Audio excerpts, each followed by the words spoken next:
Sir ഇൻഫോസിറ്റി കരാർ ഒപ്പിടുന്നിടത്ത് കഴിഞ്ഞ കാര്യം എന്തെങ്കിലും പ്രശ്നം? Sorry. Sir, please, sir. എന്നതാ ഇത്? എല്ലാവരും ഒന്ന് മാറിക്കേ. തിരിച്ചു വരുമ്പോ എല്ലാം വിസ്തരിച്ച് പറയാന്നേ.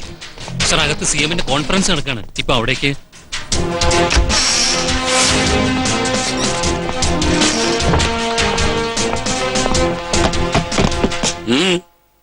അനുവാദം വാങ്ങാതെ അകത്ത് കടന്നതിന് ക്ഷമിക്കണം സർ. എന്തോന്ന് ക്ഷമിക്കണമെന്നാണോ? ഇവിടെ സംസ്ഥാനത്തിന് 10,000 കോടിയുടെ വികസനം കിട്ടാൻ കരാർ ഒപ്പുവയ്ക്കുന്ന കോൺഫറൻസ് ആയത്. അവിടേക്ക് കഥകം നേടി തുറന്നു വന്നിട്ട് ക്ഷമിക്കണമെന്നോ? എടോ, ഇയാൾക്ക് CM-നോട് വല്ലതും പറയുകയാണെങ്കിൽ അദ്ദേഹം വെളി വരുമ്പോൾ പറയണം. പോയി പുറത്തു പോയി നിൽക്കണോ? പോരാ മിസ്റ്റർ വർക്കിച്ചൻ, CM-നോട് പറയാനുള്ള കാര്യങ്ങൾ ഇവിടെ വെച്ച് തന്നെ ബോധിപ്പിക്കണം എനിക്ക്. Right now, right here. Chandrashekhar, എന്താ ഇതിന്റെയൊക്കെ അർത്ഥം? ഈ കോൺഫറൻസിനെ അനുകൂലപ്പെടുത്താൻ ആരാ തനിക്ക് ധൈര്യം തന്നത്? ഇതാണ് സാർ എന്റെ ധൈര്യം. ഇപ്പോൾ ഈ കരാർ ഇവിടെ വെച്ച് സാർ ഒപ്പുവെച്ചാൽ അങ്ങയുടെ രാഷ്ട്രീയ ജീവിതത്തിലെ ഏറ്റവും വലിയ കറയാകുന്നു.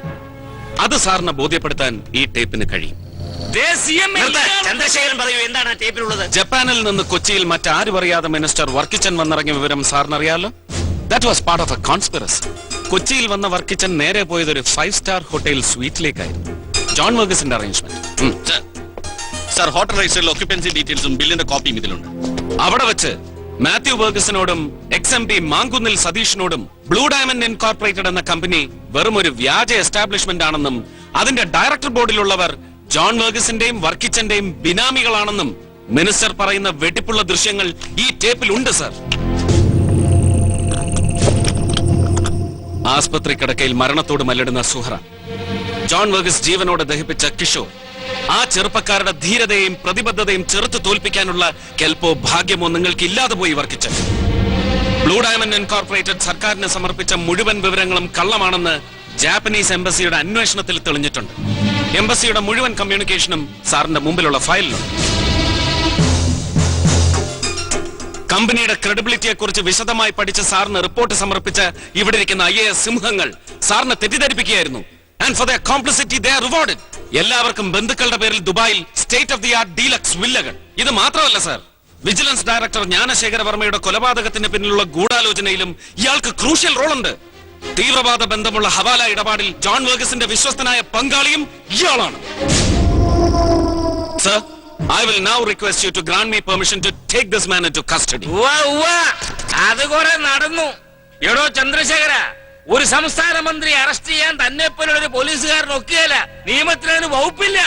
പ്രിവിലേജ് എന്ന് കേട്ടിട്ടുണ്ടോ നീയെ? ഒരു മന്ത്രിയുടെ പ്രിവിലേജ്, അതിന്റെ സംരക്ഷണം ഉള്ളിടത്തോളം കാലം നിനക്ക് എന്നെ ഒരു പൂക്കച്ചവടം ചെയ്യാൻ പറ്റുകയില്ല. പ്രിവിലേജ്, ജനപ്രതിനിധിയുടെ വിശേഷാധികാരം. തന്നെ പോലുള്ളവരെന്ത് ഹീന പ്രവൃത്തി ചെയ്താലും പൊതിഞ്ഞു പിടിച്ച് കാക്കുന്ന രക്ഷാ കവചം.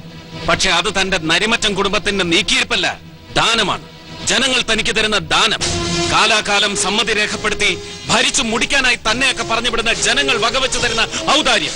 അത് മറയാക്കി വെച്ച് അനുഭവിച്ച് ഈ നാടിനെ എക്കാലവും ഒറ്റുകൊടുക്കാമെന്ന് വ്യാമോഹിക്കേണ്ട വർക്കിച്ചൻ, വിഡ്ഢികളുടെ സ്വർഗത്തിന് ആയുസ് കുറവാണ്. ചന്ദ്രശേഖരൻ പ്ലീസ്, നിങ്ങൾ പറയുന്നതൊക്കെ ഞാൻ വിശ്വസിക്കുന്നു, അംഗീകരിക്കുന്നു. പക്ഷേ ഇപ്പൊ ഇവിടെ നടന്നതൊക്കെ ജനങ്ങൾ അറിഞ്ഞാൽ പിന്നെ എനിക്ക് എന്ത് വിശ്വാസ്യതയാണുള്ളത്? ഈ കരാറിൽ ചീഫ് സെക്രട്ടറി ഒപ്പുവയ്ക്കില്ല, വാക്ക്. പക്ഷേ എനിക്കൊരു ഫേവർ. സാറിന്റെ വികസന പദ്ധതികളുടെ വിശ്വാസ്യത തകരാതിരിക്കാൻ എല്ലാം തൽക്കാലം ഒന്ന് മൂടി വെക്കണം, അല്ലേ സാർ? ഉത്തരവാദിത്വമുള്ള ഒരു പോലീസ് ഓഫീസർ എന്ന നിലയിൽ സാറിനെ അനുസരിക്കാൻ ഞാൻ ബാധ്യസ്ഥനാണ്. എങ്കിലും വോട്ട് ചെയ്യുന്ന ഒരു സാധാരണ പൗരനെന്ന നിലയിൽ ഞാനൊന്ന് ചോദിച്ചോട്ടെ സാർ, എന്ത് വികസനമാണ് സാർ ഇത്രയ്ക്ക് ബുദ്ധിമുട്ടി അങ്ങ് നടപ്പാക്കാൻ പോകുന്നത്? ഈ ടേപ്പിൽ ഇയാളുടെ തിരുമൊഴിയുണ്ട്. ജനങ്ങളെ ഭംഗിയായി വഞ്ചിക്കാൻ ഏറ്റവും നല്ല വാക്ക് വികസനമാണെന്ന്. ഈ കരാറിൽ ഒപ്പുവെച്ച് പൊന്നുമലയുള്ള 200 ഏക്കർ ഭൂമി ഇയാളെ പോലുള്ള കൊള്ളക്കാർക്ക് തീരെഴുതി കൊടുത്ത് സാർ കെട്ടിപ്പൊക്കാൻ പോകുന്ന ഹൈടെക് സിറ്റിക്ക് 15 കിലോമീറ്റർ അപ്പുറം വൈപ്പിൻ എന്നൊരു കൊച്ചു ദ്വീപുണ്ട് സാർ. ഒരിറ്റ് ജീവജലത്തിനായി കൈക്കുഞ്ഞുങ്ങളെയും കൊണ്ട് അമ്മമാർ നിരന്തരം തെരുവിലിറങ്ങി സമരം ചെയ്തിട്ടും സാറിന്റെ കണ്ണോ മനസ്സോ പതിയാതെ വരണ്ടു കിടക്കുന്ന വൈപ്പിൻ, കുടിവെള്ളം ചോർത്തി കോളയാക്കുന്ന കുത്തകയ്ക്ക് 100 കോടി, ഇൻഫോസിറ്റിക്ക് 500 കോടി, എക്സ്പ്രസ് ഹൈവേക്ക് 3000 കോടി, 16,486 കുടുംബങ്ങൾക്ക് കുടിവെള്ളം എത്തിക്കാൻ ഭ്രമിപ്പിക്കുന്ന ഈ കോടികൾ വേണ്ട സാർ, ലക്ഷങ്ങൾ മതി. ആ തുക മാത്രം ഖജനാവിലില്ലെന്ന് പറയുന്ന നെറികേടിന് മാപ്പില്ല സാർ. ഇല്ലായ്മക്കാരന്റെ കണ്ണുനീരൊപ്പുന്നതാവണം സാർ വികസനത്തിന്റെ ആധാരശില. തീർന്നില്ല, ഈ കരാറിൽ വളരെ പ്രധാനപ്പെട്ട ഒരു വ്യവസ്ഥയുണ്ട്. 30,000 ചെറുപ്പക്കാർക്ക് തൊഴിൽ. അതിന് കമ്പനിക്ക് ആയില്ലെങ്കിൽ ഓരോ യുവാവിനും പ്രതിവർഷം 6,000 രൂപ സൗജന്യ വേതനം. ഉദാരത കഷ്ടമാണ് സർ. ഇന്നാട്ടിലെ ചെറുപ്പക്കാരന്റെ ആത്മാഭിമാനത്തിന് 6000 രൂപ വിലയിട്ട ആദ്യത്തെയും അവസാനത്തെയും മുഖ്യമന്ത്രി നിങ്ങളായിരിക്കും. ചിന്തിക്കൂ സാർ. സാർ ഇപ്പോഴെന്ത് തീരുമാനമെടുത്താലും അത് ചരിത്രമാവും. വരും തലമുറ വായിച്ചു വളരേണ്ട ചരിത്രം. ചരിത്രത്തിൽ ഒരു ജനവഞ്ചകന്റെ സ്ഥാനം ബഹുദൂരം പിറകിലായിരിക്കും. Now, do I have the permission to take him, sir?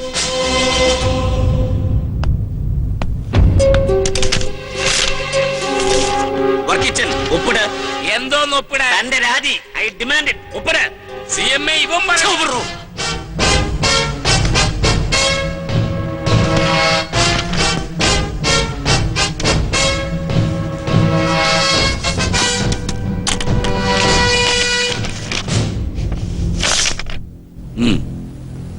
ചന്ദ്രശേഖരന് ഇനി ഇയാളെ അറസ്റ്റ് ചെയ്യാം. ഒരു മന്ത്രിയുടെ പ്രിവിലേജ് ഇല്ലാതെ, ഒരു പ്രതിബന്ധവും ഇല്ലാതെ. Take him. Sir. Sir. Come on.